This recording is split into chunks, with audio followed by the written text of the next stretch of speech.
grew up in Long Island, New York. I had a sister and 2 brothers. And I went to high school.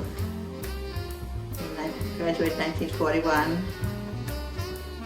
And then from there I went to New York City to be a secretary. And I went to, after high school, I went to work in New York City for 3 years. And then I decided somebody else would probably do this work. I'd rather go be a Bible school teacher. Because Jack Wurtson said, if anybody wants to go into the Lord's work, you better just quit your job and go to Bible school. And I was so happy that night I could hardly sleep. So I went to Providence Bible Institute for 3 years. And I enrolled in the Bible music course. So we sang in the Catholic choir. And we took tours all around. We went to New York City, Niagara Falls. It was real fun. Okay. In World War II, my brother was a Marine. Yes. And he was on Okinawa for a while. And I remember he came home and he heard, come to one of our rallies, and he heard my friend Ruth, Pat, and I sing a trio. That was fun. And that was from a Bible school. And when I worked in the city, nylons was very scarce. And so I had to put paint on my legs. I guess I could do that pretty good. I don't know how I survived in the winter. And when I had to take dictation for the big boss, I remember I left some color on his nice chair. That was, and when the operator wasn't there, I used to have to work the switchboard too. Different things. That was up on the 29th floor. Well, first we was just on the first floor down 26th Street, but then we moved. Pequot Mills, they sell sheets and pillowcases and things like that. And the Empire State, I was a secretary. Yeah. It was fun going up to the 29th floor. And after that, I went to do summer Bible school work, daily vacation Bible school work. And when I went back to Providence for the Labor Day conference, Mr. Bliss said that they're looking for Bible school teachers in New England and Maine. And I said, well, that would be wonderful. I'd love Maine, because I'd just been on a Bible team up here all summer, playing the piano for a trio, a man and his wife. And so that was fun. And I had a circuit of 29 schools. I started in Dixmont and went up through all the way up to Bradford, LaGrange, on a 2-week circuit. And I come back and Amy always fixed me such a nice lunch.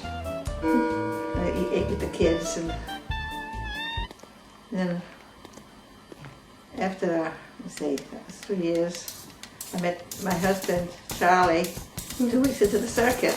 I started on the 29th of September, and it was just at this time, October the 12th.